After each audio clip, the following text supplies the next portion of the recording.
Hello and welcome, everyone. We have just begun this COVID-19 vaccination capacity building for health workers session. This is our second in a series of overarching 15 sessions between the health worker and our national and subnational focal points. Our session today will focus on infection prevention and control principles and procedures for COVID-19 vaccination. We welcome you to this session and hope that you find it interesting and informative. Next slide, please. I'd like to begin with a couple of quick housekeeping slides. So the first slide is that interpretation is available in both French and Spanish. You can access interpretation if you go to the bottom of your Zoom screen. You'll see a little button where it says interpretation, and you can select the language of your choice. Next slide, please. Throughout this webinar, we will be using the question and answer Zoom feature for any questions you have about infection prevention and control or any of the aspects of this particular session. Please feel free to use that Q&A. We will respond in written form or verbally as the question pertains. For any sorts of technical issues, IT, logistics, how to access the survey or the certificate of attendance, please use the chat feature and we will support in responding accordingly. Next slide, please. This session is being recorded in English, French, and Spanish. And by participating in this session, your attendance is consensual to this recording. These recordings will be shared after the session in all three languages so that you can feel free to access those and share them widely. After this session, you will have the opportunity to complete a survey, and following completion of that survey, you will receive a certificate of attendance. We will be sharing the link to that survey at the end of the call. Next slide, please. As part of the Project ECHO collaboration, there is data that is collected through the registration, participation, questions and answers, your chats, and any poll responses. All data will be de-identified and kept confidential. And this is used for quality assurance to see how these webinars are being utilized and to make sure that we can continue to make them what you need them to be. Next slide, please. I would just like to remind all on this call that this session does come directly from the two Open WHO courses. So we have an Open WHO course on national deployment and vaccination planning intended for national and subnational focal points. We have a COVID-19 vaccination training course for health workers. So any additional information about infection prevention and control can be found in that health worker course, and we highly advise you to spend some time going through those. All of that content on infection prevention and control is available in Module 3 of the health worker course. In addition, we have simulation exercise packages available to help countries test their COVID-19 vaccination strategies before actually receiving and using COVID-19 vaccine. Next slide, please. With that, just a couple of quick announcements and agenda and objectives for our session today. Next slide, please. Our first announcement is that the COVID-19 Vaccine Introduction Toolkit has officially launched. This is your one-stop shop of guidance, resources, tools, and training for all aspects of COVID-19 vaccine introduction. We will be including the link in the chat. Please feel free to utilize it and share it widely. In addition, we have a help desk email for any questions about these resources or any queries, comments, feedback you may have. Please feel free to reach out using this COVID-19 vaccine resources email. Thank you. Next slide, please. Today, we will be focusing on infection prevention and control for COVID-19 vaccination. We will start with a brief presentation, followed by a panel of our experts, and then, of course, talking you through what their upcoming topics will be for our future sessions, and plenty of time for your questions and answers to those. Next slide, please. Today, we will be focusing on sharing with you the key information that you will need on COVID-19 vaccination, infection prevention and control, principles, and procedures. We have two learning objectives for our session today. The first is to describe the preparation for vaccination sessions according to these infection prevention and control principles. The second is to outline the procedures during the vaccination session to protect health workers, recipients of the vaccine, and the community. Next slide, please. With this, I'd like to turn over now to Carol, who will be giving us a presentation.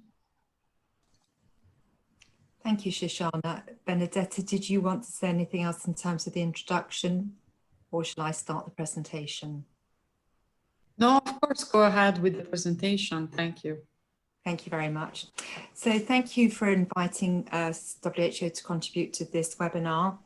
And this brief presentation will outline the IPC principles in terms of COVID-19 vaccination. So some of this will be revision for you if you've already accessed the module that Shoshana has talked to, but we felt it was important to reinforce these messages because they haven't changed. And I think it's important to note that where countries have well advanced COVID-19 vaccination programs, currently the advice for these IPC principles is unchanged. And that's for two reasons.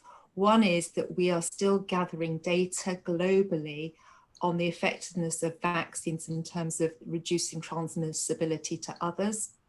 And also we know that no vaccine is 100% effective. So currently this IPC advice remains unchanged.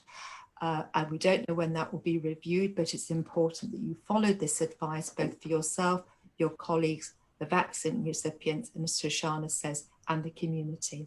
So this is a refresher session to remind you of some of these important principles. Next slide, please. So WHO published this aid memoir in January.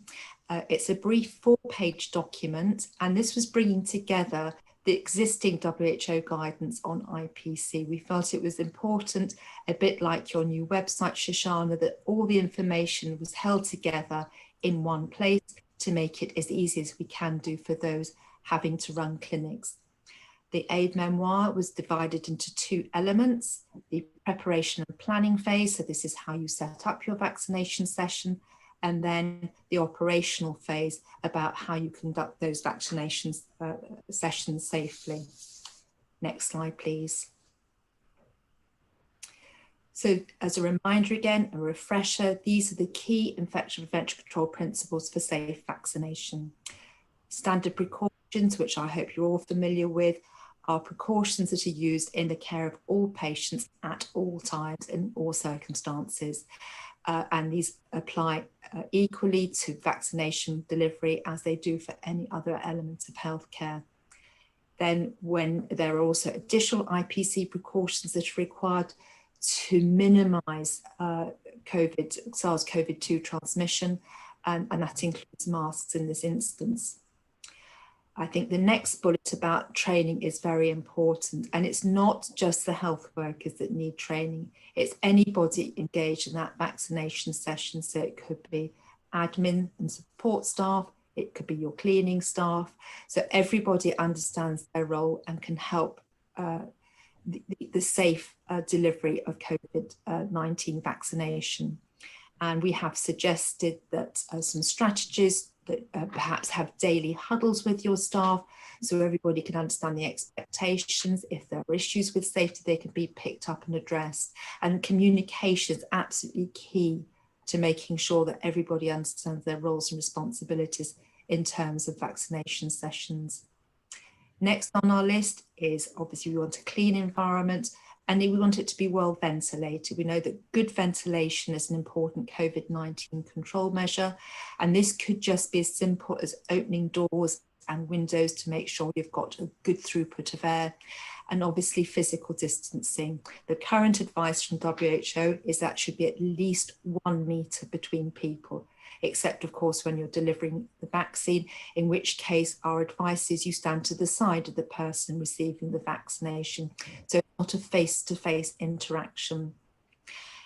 And then finally, there could be some national guidance that you're required to follow as well, in addition to the WHO advice. And this is something that you need to familiarise yourself with locally.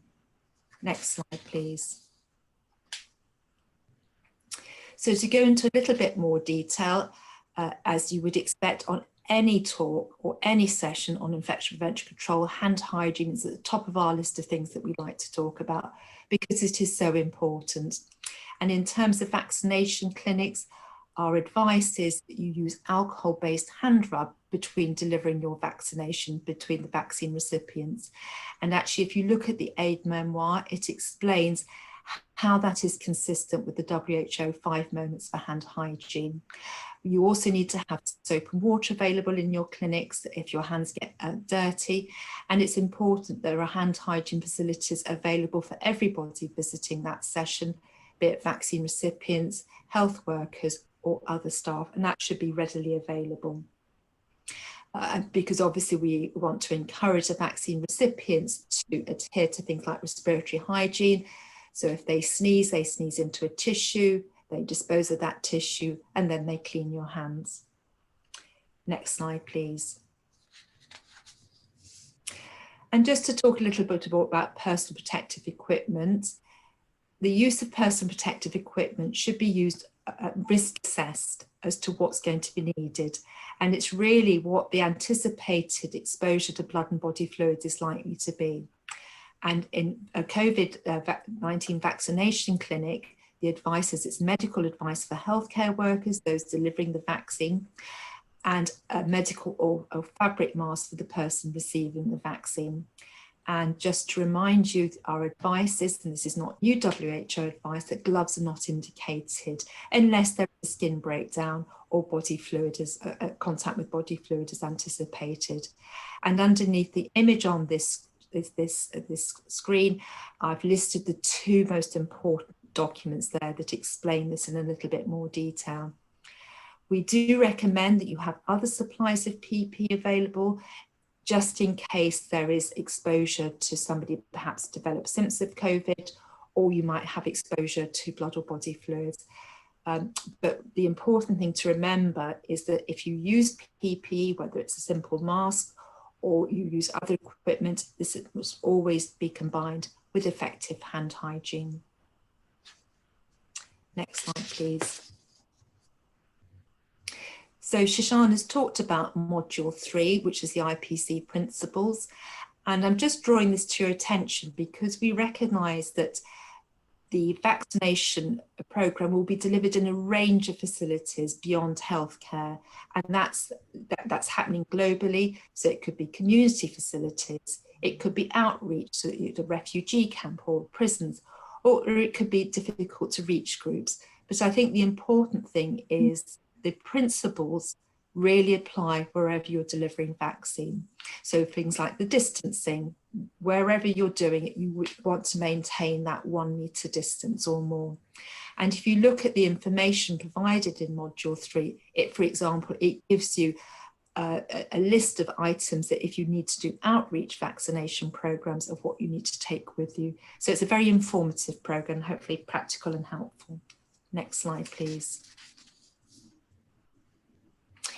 So when we were discussing putting together this session and the IPC elements, it was felt it was important to draw your attention to something called the hierarchy of controls. And this helps all risk assess the kind of precautions that are needed to run vaccination clinics safely.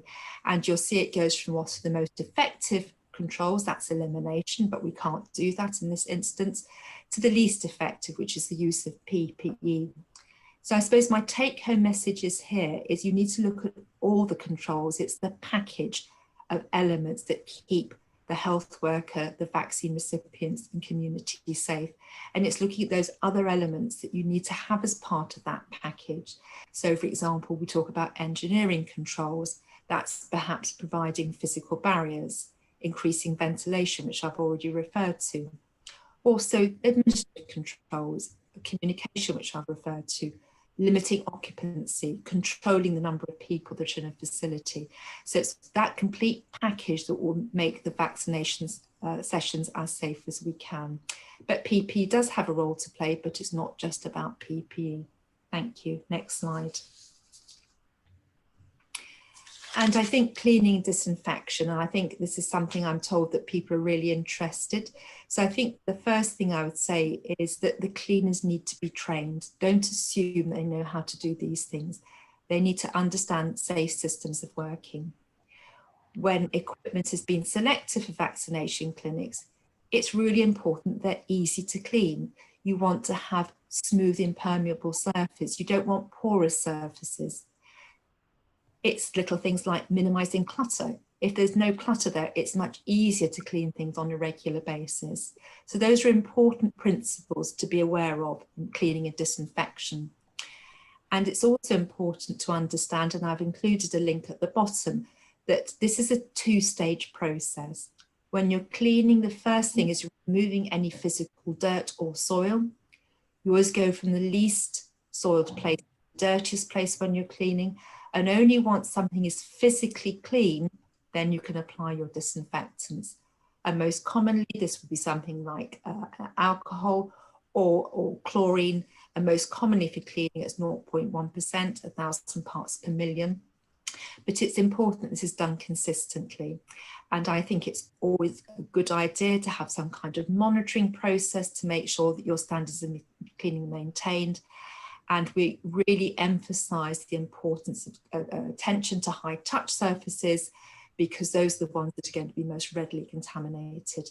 And clearly it's important that equipment is cleaned between vaccine recipients. Next slide. And then the final thing we really want to emphasize in this section before we hand over to our panelists is about safe injection practice, because we know that there will be people working in these vaccination clinics that are not familiar with sharp safety. So there we've listed why safe injection practice is so important and that it's not bringing about harm. And we know if you don't use safe injection practice, it can lead to transmission of infection. And this is totally avoidable through safe injection practice. Next slide, please. And this is a reminder of some WHO guidance on the elements that are being put into place to really try and support health workers with safe injection practice. And there's things like auto-disabled syringes, which actually means that you cannot misuse the sharps, but it's equally important people need to understand why. That reuse of syringes and needles, as it says here, is a violation of patient safety, and you always use a new needle and syringe from a new sealed packet for every single vaccine recipient. And that's a really, really important message for everybody to understand. Next slide, please. Near the end of my presentation now, this is my last but one slide. And this is really about minimizing risk of sharps injuries to the health workers. And this is self-explanatory as to what people need to do to use their sharps safely. And I think the thing about these vaccination sessions, they are planned, there's no rush, you can take your time. And so there's no reason why people should put themselves at risk. But please read these are important ways of protecting yourself and avoiding sharps injury. And then my last slide, please.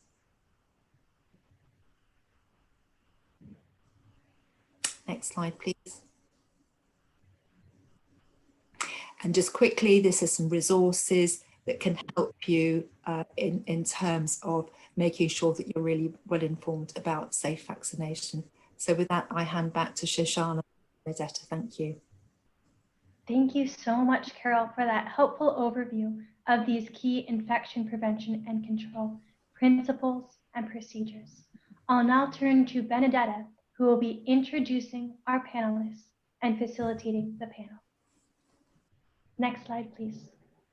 Thank you so much. So first of all, thank you to all participants for joining this webinar. Thank you, Carol, for this very brief overview, but really focusing on some key aspects we wanted to convey, again, reminding our participants that the details and the same principles are included in module 3 that was mentioned by Shoshana earlier.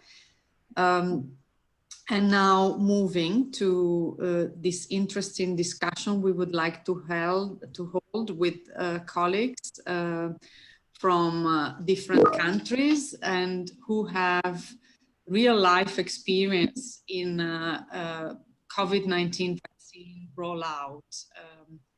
So I'm delighted to introduce, first of all, Dr. Rima Monnier from Al-Zahra Hospital from Lebanon, and Professor Shaheen Mettar, who is the past president and founder of the Infection Control Africa Network and part of our IPC GDG for COVID-19. And then Dr. Paolo D'Ancona, who is from Italy, from the Department of Communicable Diseases of our National Public Health Institute. I say our because I'm Italian. So he's speaking on behalf of Italian Ministry of Health and the Institute. So they all have a lot of experience, and this is now the time also for us to ask them some questions. So we have some pre-prepared questions which actually come from the participants in the registration phase for this webinar, but also we will follow up with additional questions. And I would like to remind you all that you can use the Q&A function to write in your questions. And also I would like to ask Carol and our panelists if they can also keep an eye on the chat, on the Q&A, and they want to answer also within that. So if we can move to the next question, to the next slide, please. So we would like to start with Rima, and really you are from Lebanon, Rima. You have just heard what are the WHO principles and recommendations for safely delivering the vaccine thanks to infection prevention and control measures. So can you tell us what are these measures in your country? Are they the same as what we recommend, or do you have any differences? Can you introduce us to the practice? Yes, thank you. First, I want to thank you and the organizers for inviting me to contribute to this interesting webinar. Us in Lebanon, we have, when we started the vaccination project, there was a committee in at the level of the Ministry of Health that is a vaccination committee, scientific vaccination committee. And the first document that was issued by this committee was the infection prevention and control document regarding vaccination in all the centers. So we were really focused on infection prevention and control. And we started preparing this document in January. And by when we were at the end of the preparation, we saw that the Memoir from WHO was issued. So it helped us a lot finalizing and putting the final points on our document. So our document is almost the same as the points are almost the same as in the Memoir, and we have missed in the initial document to stress on the layout for the single entry and exit part of the really all the recommendations converged with what was really explained beautifully by Dr. Carol just right now. So we really, our document stresses a lot on the environmental issues, on the equipment, and on human behavior. And I will not just repeat what was just said, but all the basics of infection control that were just described described just right now are put in our document, and we have trained our personnel on these the same issues. All vaccination centers so far in Lebanon are hospital-based, and in our hospitals, usually our staff are all trained for infection control. So we didn't have really to start from zero training with hand hygiene and environmental cleaning and waste management and sharp and safe injections and universal precaution or standard precautions. So all of this was already practiced with our healthcare workers in our hospitals, and they have just to apply it in the vaccination centers. So just to make a long story short, these are the same principles that we have used. However, we have found a few difficulties, like specific to Lebanon, like for example, the waste disposal. Our waste disposal, especially the infectious waste, is carried on by a private company, and this really put a big burden on vaccination, economic burden on vaccination centers and on hospitals in order to dispose of the waste vaccination centers. Most of it is considered as infectious waste, like the empty ampoules, the syringes, and the sharps. So we had to make a deal between the ministry and the private company to take care of this infectious waste and whatever waste was generated from the vaccination centers. We definitely stressed on hand hygiene, screening of patients, keeping all personal protective equipment, including respiratory equipment, face shields, face masks, checking patients, checking employees upon entry to the center regarding temperature and symptoms. And so I will not repeat all what Carol has just mentioned. So these are basically the same principles that we are using in Lebanon, that we abide by the WHO guidelines as well. Thanks a lot, Rima. It's great to hear that. So many thanks for considering our experts' advice. And also, it's interesting to start to hear from you about actual implementation of these and some of the constraints and challenges that can be encountered. And indeed, this gives me a very good linkage to the next question, which is to Paola now, from Italy, where the vaccination rollout is well advanced. And we wanted to hear from you, Paolo, about how are you ensuring that these IPC standards are delivered across all settings where the vaccination is being rolled out. Also because we know that rolling this out is quite overwhelming. And so could you please provide some feedback and experience from Italy? Thank you. Yes, thank you, Benedetta. We started by the end of December with the vaccination, and we have a vaccination plan at the national level. In Italy, we are 21 small regions that are, 21 regions that are independent for health matters, but we provide at the national level of a sort of guidance. For IPC, I think that I have to mention several points. One of the points is that in order to avoid overwhelming of the system, we implemented a lot the reservation for the vaccination. So in order to have a constant flow of persons to the vaccination services.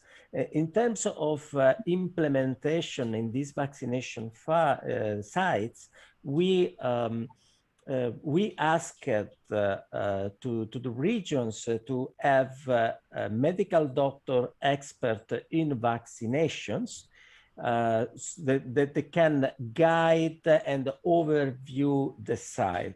But at the same time, I think that it was really important to provide at the national level one distance learning system specific for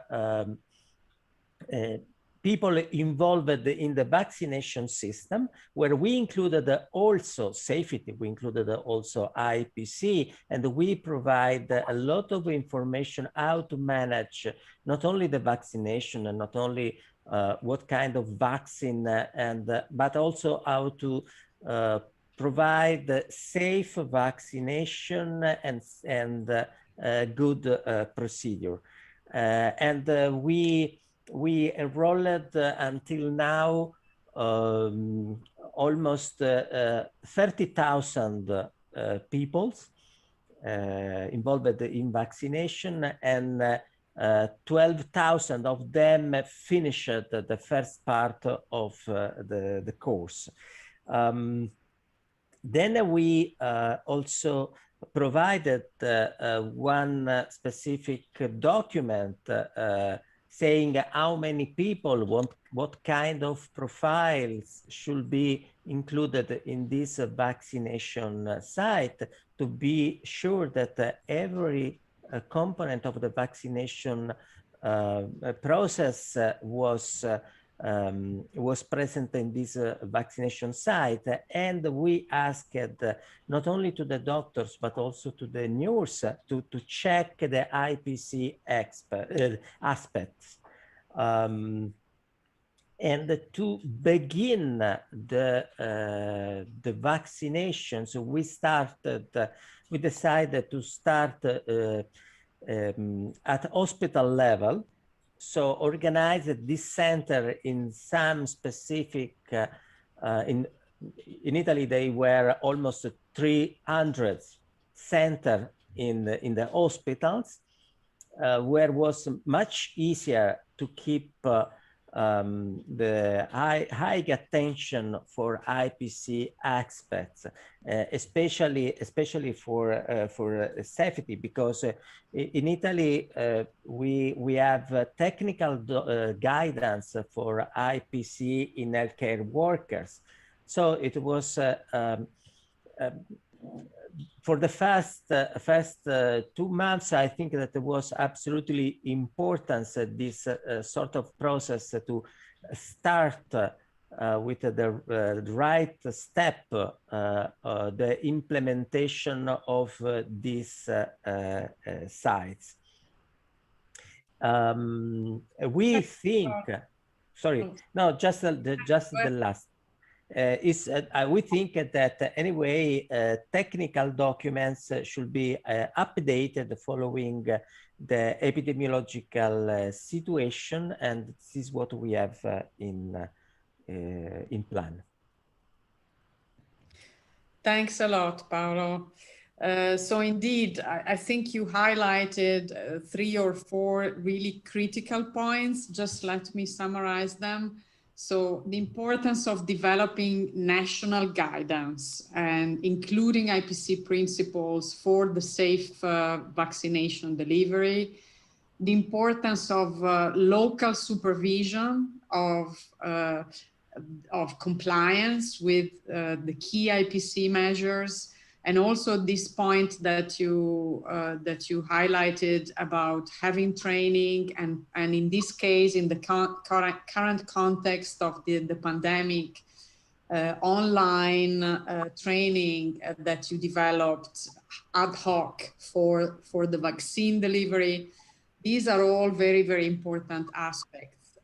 So many thanks for highlighting those, which are also highlighted by WHO in our various documents. Okay, so now moving to Shaheen. So Shaheen, first of all, if you want to make any comments again on having IPC focal points, IPC supervision at the vaccination delivery level, this was one question we wanted to ask you, and it links to Paolo's points, but also a key question to you is about what we have decided together with the expert group you are part of and discussed a lot. Why is it critical to maintain the IPC and public health and social measures that have been recommended so far for controlling COVID-19 outbreaks, especially in healthcare, but also in the community, despite of the rollout of the vaccination campaign. So at least in this phase, the importance of maintaining and even strengthening now, in light of the variants, these measures. Why is it critical in your opinion? So please go ahead.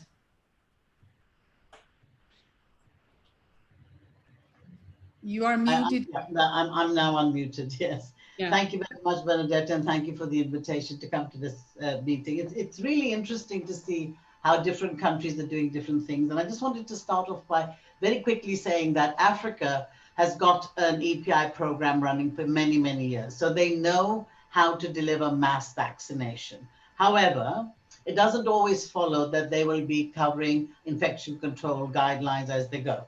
So your point is very, very pertinent. In the middle of this COVID outbreak, does everybody believe that once they get immunized, that's the end of the story and they can discard their masks and their non-pharmaceutical interventions? So as you well know, that South Africa went into masking, compulsory masking in April, which might have held us in good stead, perhaps not so much on transmission, but reducing of mortality. So I think it's quite important to understand that even though we know the vaccine is, vaccines, different ones are, reducing hospital admissions and mortality, the data on transmissibility is yet to come. And it's very important to understand that the IPC areas that we look at are very related to the transmissibility, and therefore the message to the community, which is what we are emphasizing in various parts of the world, including South Africa, and also the healthcare workers, is that they must carry on with the infection control measures, because we don't know what protection they will get at the end of the day, particularly looking at the variants of concern. So I think it's very important. So regardless of what's happening to the vaccination and the population and the community status, they must absolutely maintain this. Now, how do we do this? And the way, obviously, we expect to do it is to have an infection control, national infection control program. Now, unfortunately, many low to middle income countries do not have a national infection control program per se, but they've got infection control personnel working in different areas who, you know, need a huge amount of support and are really not very well supported. So to my mind, the COVID, as much as we don't, they say you should never let a good outbreak go to waste, but as much as we don't want to say this, the infection control people must be involved, because the messaging has been very confused. Because the people that have been delivering health and training have not been trained in infection control. So they have completely bypassed the basics of standard precaution, transmission-based precaution, and have leaped upon PPE. And so I think it's very important that we make sure that the IPC measures, that the IPC structures, this is the time to strengthen it, and that these are the ones that are going to take us forward on a sustainable basis, because this virus is not going anywhere in a hurry. And we're going to have to deal with this matter over and over again. So good training, as we've seen with the WHO toolkits, excellent training like this particular one, puts everybody in view of the fact that there is a major issue going on out there. And particularly now with the ventilation story, looking at the short and the long distance aerosols, as well as amplification of closed spaces, like, you know, sometimes in healthcare facilities, sometimes in churches and so on. So these measures cannot be relaxed. And the message must be very simple and very clear. So that is my contribution. Thank you, Benedetta. Thank you so much, Shaheen. And in the interest of time, I would like to now move back to Rima and actually link to your last sentence, Shaheen, talking about how to well inform health workers. So we all know how difficult it has been to communicate during this pandemic. And so I wanted to ask Rima, what do you think is the best way to provide clear information, in particular on infection prevention and control, to health workers in light of this so-called infodemic of information on COVID-19 and vaccination? So Rima, you can also link to the question to Shaheen, because the point is really to clarify what are the IPC messages today, also in light of the vaccination rollout. Thank you. Okay, thank you. The infodemic in Lebanon has really hit us as much as the pandemic, because we have information coming from everywhere, and as long as it is on a screen or written somewhere, people take it as it is. Many people take it as it is. So really, we have to manage this infodemic, and the major messages that we want to convey at the time being now are: first, the safety of the vaccine, the efficacy of the vaccine, the importance of getting vaccinated, because these are really very crucial issues in Lebanon. We still have people that believe that the vaccine is some conspiracy theory, is coming to change our human nature, whatever.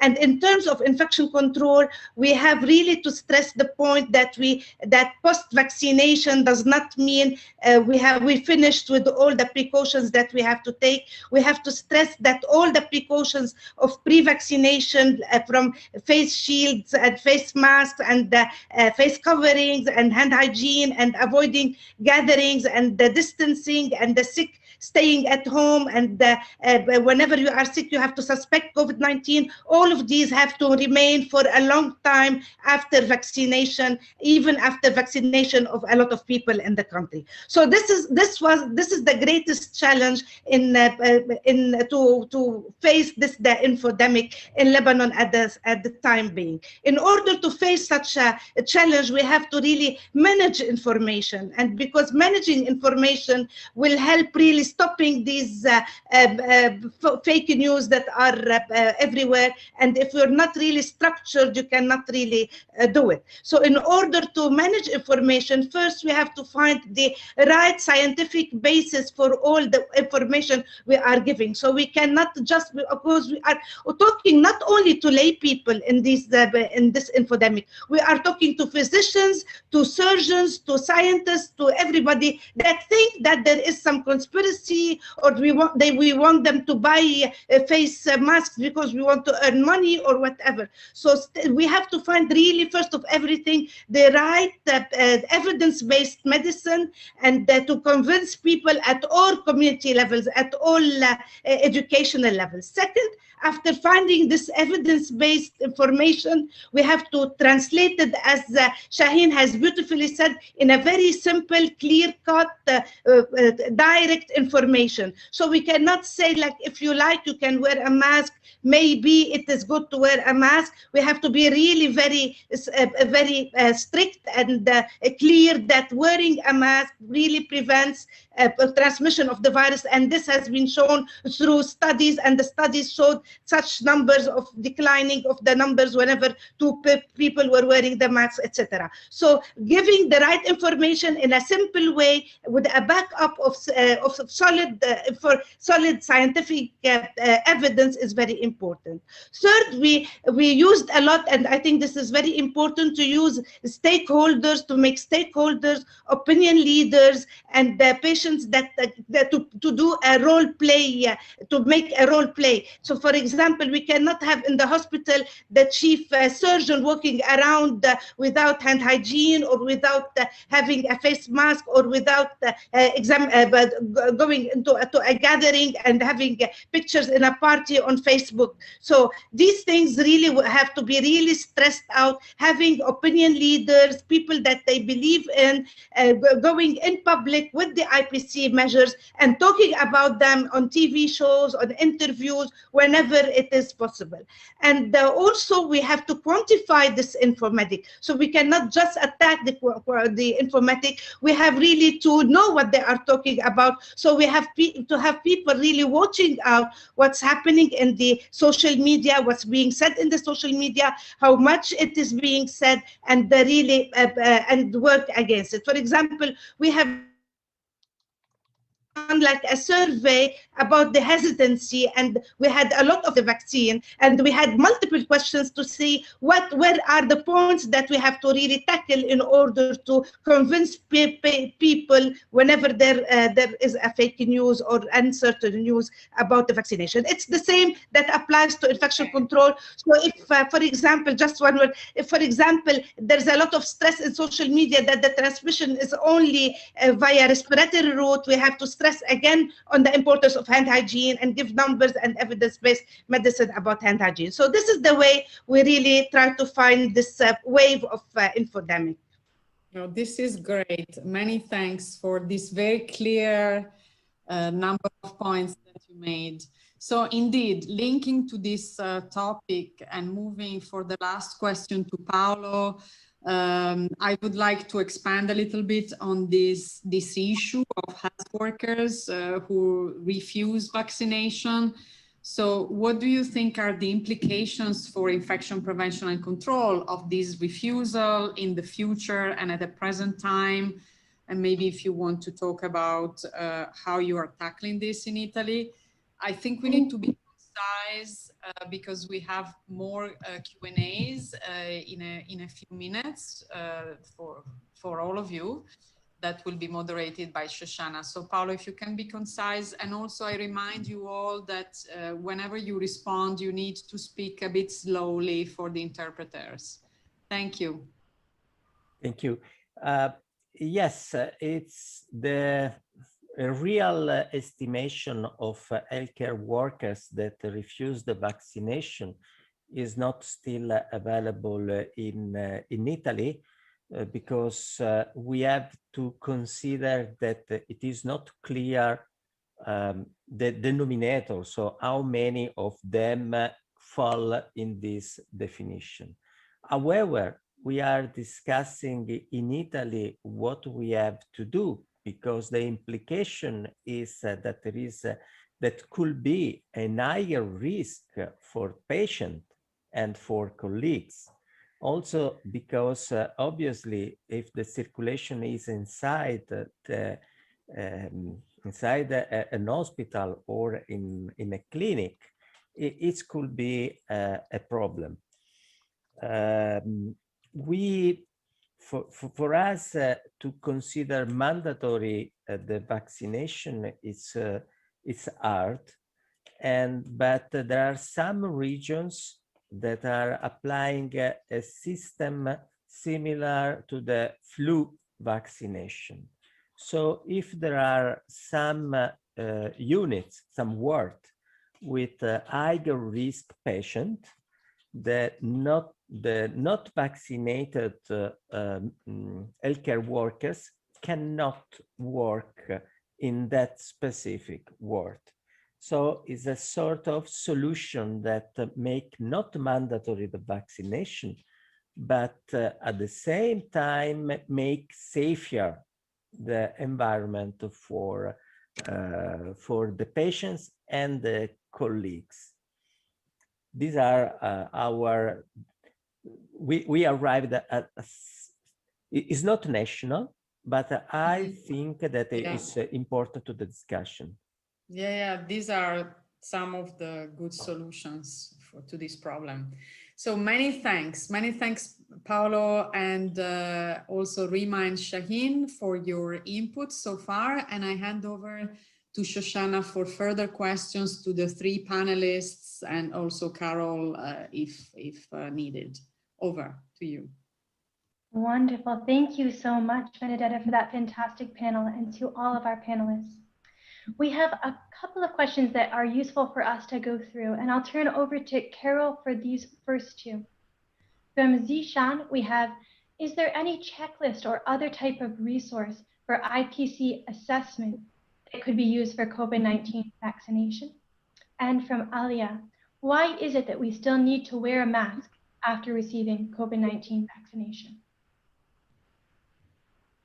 So I think panelists want to add to this. I think the question about face masks has been answered comprehensively by our panelists, that the vaccine is not 100% guarantee that it will protect you, or protect others from you. So I think I don't think I can add anything to the very good answers that are all being given by the panelists. WHO is drafting a checklist to help people. There are a range of other tools that can help facilities look at all aspects, facility checklists looking at all aspects of COVID preparedness and readiness that are currently available. I believe they're listed in the resource section. If they're not, Shoshana, we can address that after the meeting. I'm conscious that I'm relatively new to WHO, so if I've missed anything important, I'm sure Benedetta will come in just to make sure we provide a comprehensive answer. Thank you.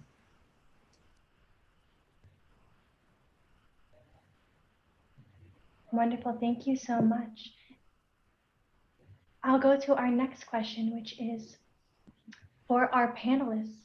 And they've spoken a bit about this today, but it might be helpful to have some additional feedback. What are the challenges related to IPC for vaccination? In particular, what we've heard from Sammy is that they're concerned about community IPC. So I'll turn to our panelists to provide some input on this. Would you like me to answer that? Yes. We've got a massive program running. I think it's a really important question. And one of the things that when COVID started, we wanted to make absolutely sure that the community was with us. And of course, we sort of lost them in the milieu of all the activity going on around us. So what we've done is now, hopefully by, as soon as the vaccine rollout, we've only had 2 weeks of vaccine rollout. 73,000 healthcare workers have been vaccinated. So when we get to the community level, we are thinking seriously of engaging the traditional healers and traditional leaders to understand the vaccination program and its limitations, and therefore try and explain why it is as part of the IPC, the preventative part of infection, rather than the control part of infection. And we produced a document, an advisory to that effect, which we should be sort of verifying in the next 30 minutes or so. And basically what we're saying to them is that this is a preventative measure. It is not a control measure. But however, if you're going to be wearing it, you have to apply it as part of the bigger control, which with the bigger prevention, which is masks and the social distancing and hand hygiene. So I think it's really quite important that we carry the community with us from the very beginning, because there's so much suspicion, there's so much hesitancy, and there's a lot of misinformation. And I must admit, like any other country, we fell foul of that. So we're learning lessons from that.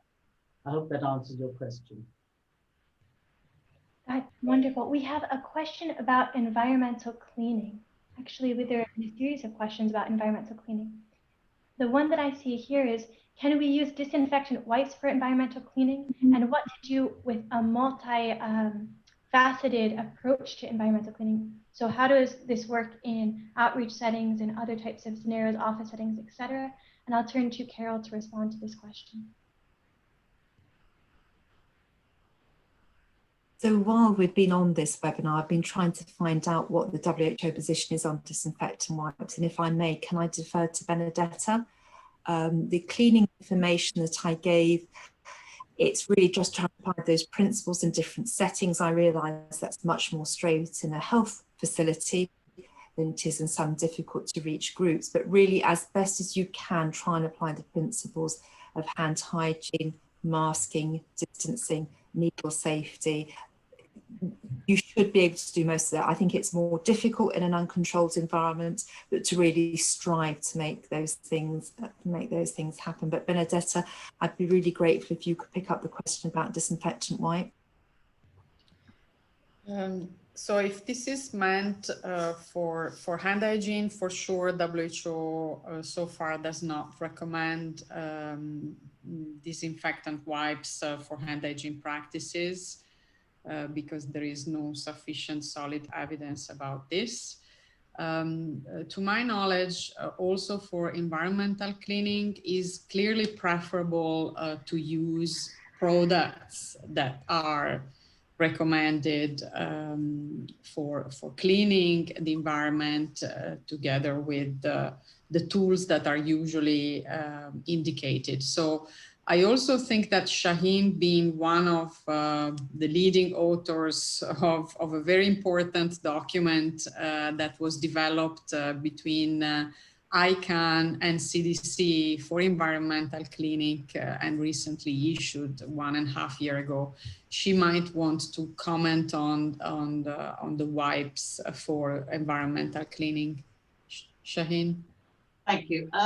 There are ready-made wipes which actually have everything impregnated in them. Unfortunately, we can't use them outside the intensive care units because they're a bit expensive. So what we've advised is that they have 70% alcohol in a bottle, not a spray. Okay, it's really important that we don't spray each other. So we take that and we actually apply it to a cloth and we wipe the surface between each patient. Remembering this is an intramuscular injection, we're not expecting a lot of blood and guts to be spilling anywhere. So I think it's really quite straightforward. And we would do clean in the beginning of a session, then wipe in between with the alcohol, 70% alcohol. And at the end of the session, then we do another clean with water and detergent. And that's simply that. I just want to re-emphasize that the simpler we keep matters, the easier it is to deliver vaccines. And we're looking at delivering something like about 20 to 30 vaccines every hour. Okay, it's that fast because you're going through thousands of people. So let's just keep it, really simple. One-liner, two-liner, that's enough. Thanks.